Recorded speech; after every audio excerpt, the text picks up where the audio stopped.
This is the Strandberg Guitars Boden Essential. And if you know me or have been following me for a while, then you're probably kind of shocked to see this guitar in my hands right now.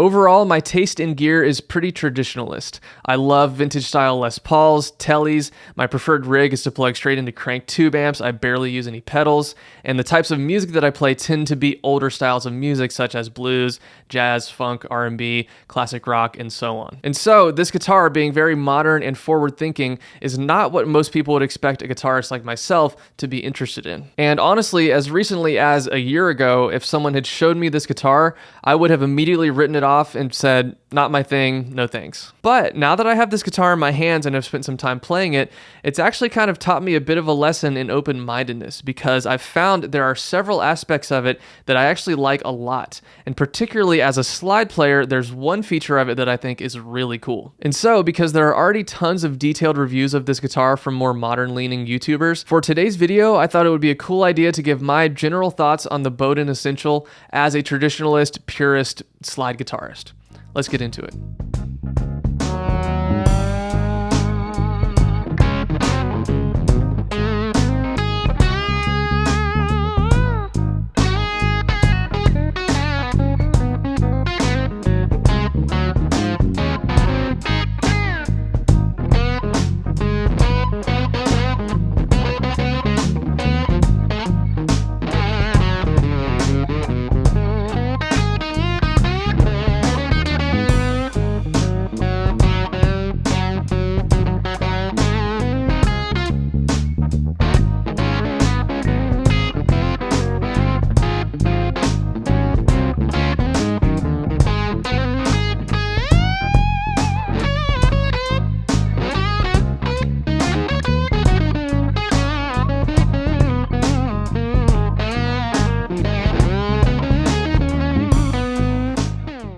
So first of all, Strandberg loaned me this guitar. They did not give it to me.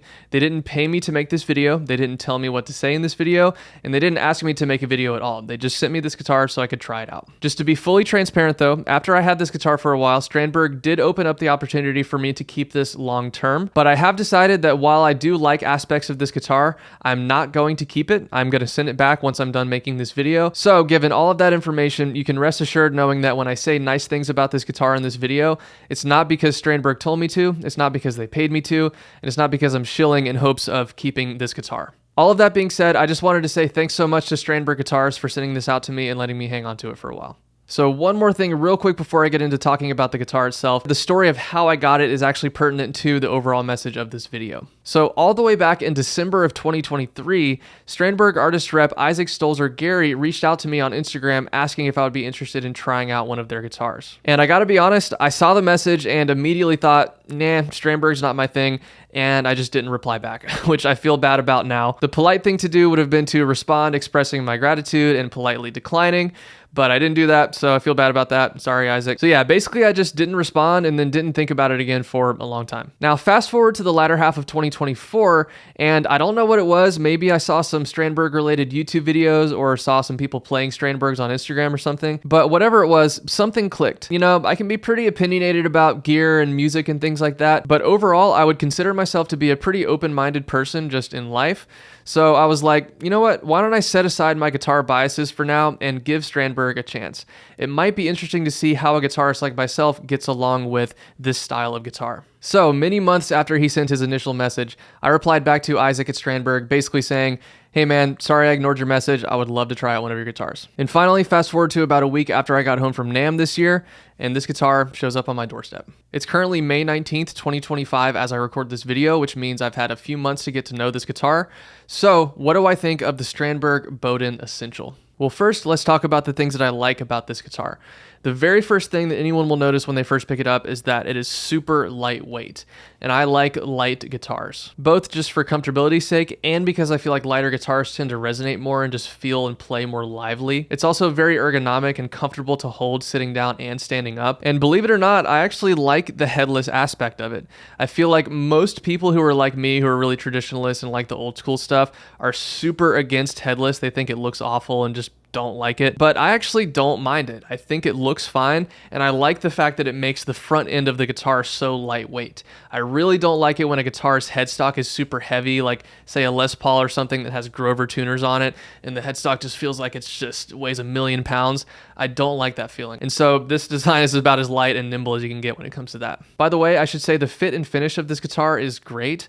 I can't find any flaws on it. It seems very well made. It was set up well from the factory, which I will say I did change it a little bit because the strings were lighter than what I normally use, but we'll get into that later on in the video. The frets feel nice and smooth and polished, and the strings are easy to bend. And yeah, just overall, the build quality of this thing is really great. One more physical construction design aspect of this guitar that I think is really cool is a specific aspect of the neck shape and what it means for playing slide guitar. So for those who don't know, all Strandberg guitars have what they call their patented Endure neck design. And unlike 99% of all other guitar necks out there, rather than having a normal rounded carve for the back of the neck, the Endure neck profile is made up of 3 completely flat surfaces with pretty hard edges dividing them, which is intended to put your fretting hand in the most optimal positions for playing guitar. And I gotta say, feeling this neck for the first time is a very weird experience. And I'm gonna get into more detail about the neck a little bit later in the video, but for now I wanna talk about specifically how this neck is actually fantastic for playing slide guitar. So if you've watched my slide tutorial videos on YouTube or bought my standard tuning slide course, then you'll know that I am a very, very adamant, strong proponent of having correct left-hand positioning while playing slide. And in a nutshell, if you ask me, the proper left-hand positioning for playing slide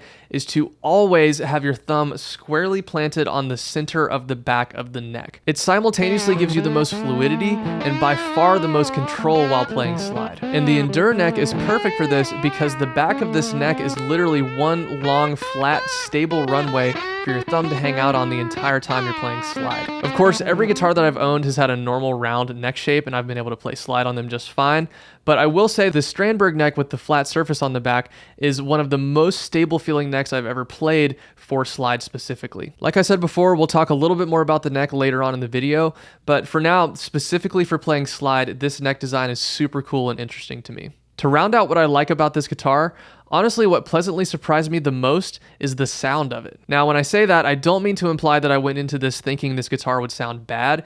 It's just that I thought it wouldn't be 100% my thing, and I didn't expect to like it as much as I do.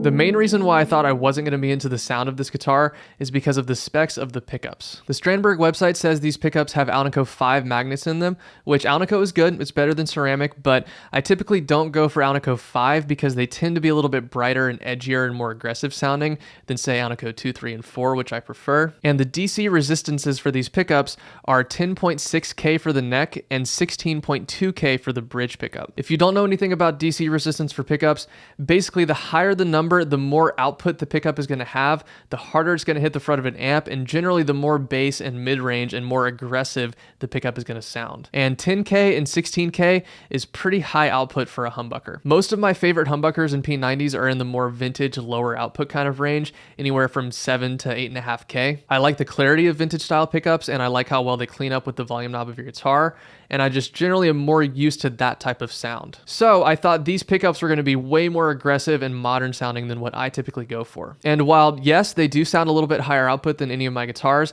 I do have to turn the gain down a little bit on my amp when I'm playing this compared to my normal guitars. That aside, they don't sound too modern and aggressive at all to me. They have a great clarity to them without being harsh, and they clean up surprisingly well for being such a high output set of pickups. If I go to the bridge pickup with the volume knob all the way up and the tone knob turned down a little bit, which is pretty much my default lead sound with any guitar, it sounds like this.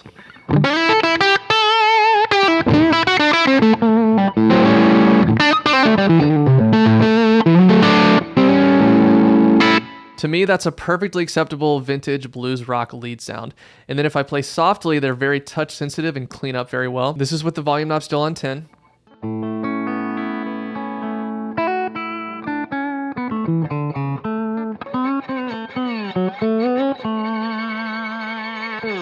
And like I said, they also clean up well with the volume knob, so this is turning the volume down and the tone knob all the way up.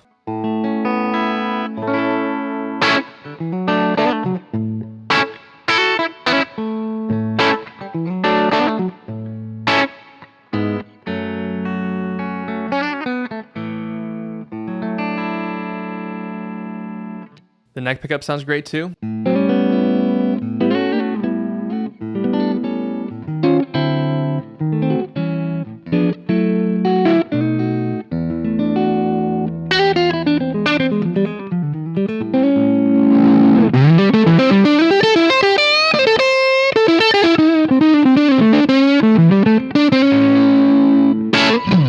So yeah, both pickups sound great individually. The volume and tone knobs are really usable.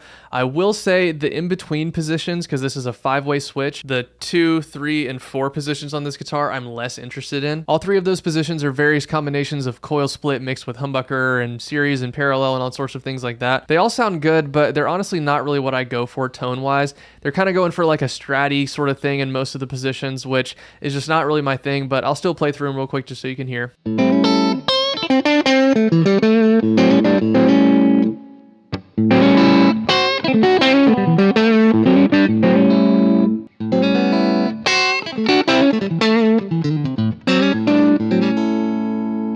So yeah, they all sound interesting, they're fine, but honestly, those are not sounds that I would ever use. I would pretty much just stick to bridge only or neck only, which is honestly what I do on most of my guitars anyways. I don't use those in between or middle positions very much, but on this, if I was gonna have it my way, then I would just have it be a normal just neck, both pickups, and then bridge, and that's it. But like I said, overall, the sound of this guitar very much pleasantly surprised me.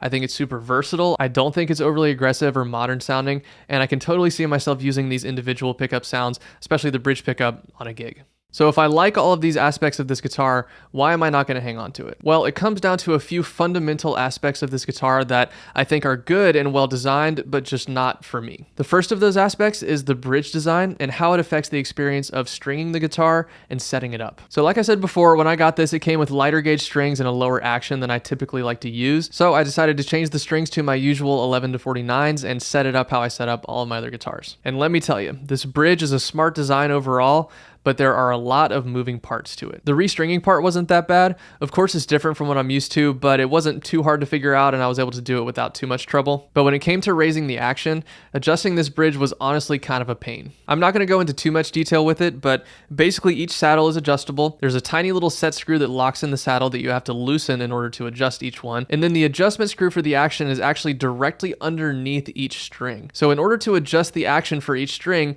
you have to loosen the string all the way, move it out of the way, and then adjust it a little bit, and then put the string back. And every time you tune it back up, you have to check and see how close you were to your desired measurement. And if you're a little bit off, then you have to repeat the whole process all over again for each string. And then to adjust the intonation, you again have to loosen the strings all the way, and there's another set screw you have to loosen, and then you can move the saddle back and forth. So just the whole setup process is very tedious and time consuming with this bridge design. And you know, you could argue that, yeah, setting up that bridge is painful, but you should only have to do it once. And generally that is true, but what if, say, you want to change string gauges, or you haven't played in a while and you want to lower the action a little bit to make it play easier, or just over time things move and you just need to make some small adjustments on the guitar? Well, with this bridge design, that all is going to be a big pain. And because I personally do all of my own setup work, that's kind of a big deal. When it comes to bridge designs, I like them to be as simple as possible. And the Strandberg bridge, while it's a clever design, is not simple at all. The next thing that's not for me with this guitar is the overall aesthetic of it. This one's interesting because when I look at this in the context of the, I guess, genre of guitar that it's in, I think it looks cool. Like I said before, I don't mind the headless look, and I actually really like this elemental blue color. That's probably my favorite aspect of the aesthetics of this guitar. But despite all of that, this guitar just doesn't really feel like me. It's kind of like when you see someone walking down the street in some super fashionable, hip, trendy, modern clothes, and when you see it on them, you're like, wow, that looks cool. But when you try to imagine those clothes on yourself, it just doesn't feel right. It's not your style and it just wouldn't fit. That's how I feel when I play this guitar.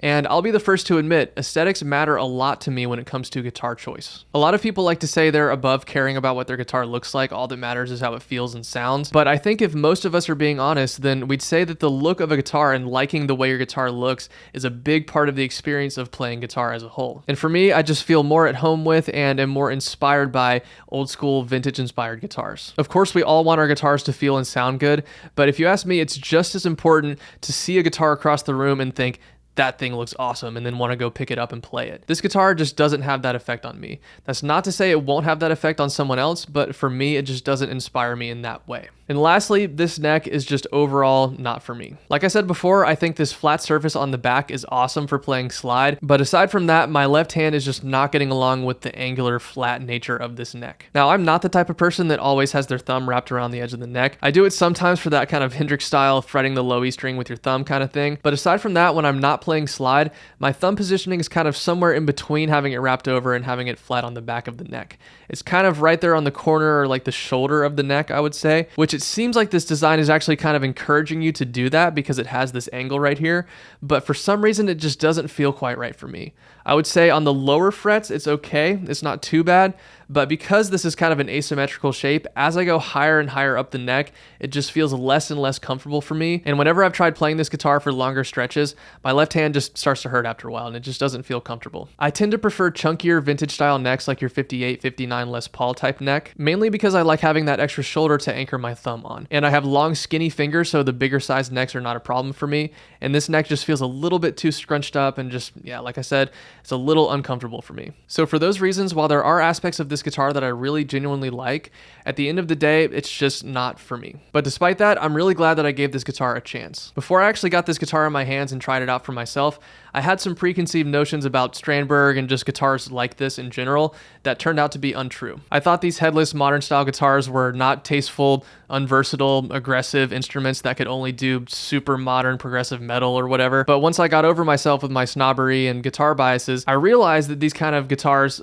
are as versatile and nuanced and good and worthy as any other type of guitar. They're just different. And it's kind of silly and immature to look down on these kind of guitars and the people who play them. And so I would recommend anyone who has a similar musical gear background as me, go out and try a Strandberg or some other modern style guitar that's outside of your comfort zone, outside of what you're used to. And even if it's not for you at the end of the day, try to find things that you do like about it and try to see why someone else might like that style of guitar. Try to see the value and worth of guitars like this and their existence in the world. And then try to take that open-mindedness and acceptance and tolerance out into your everyday life, because these days, the world needs it more than ever. So that does it for today's video. Thank you guys so much for watching. Thanks so much to Strandberg for sending this guitar out for me to try. If you could please like, comment, subscribe, and click the bell notification icon to get notified whenever I post new videos. It truly does help out my channel a lot. Thank you so much for watching. See you next time.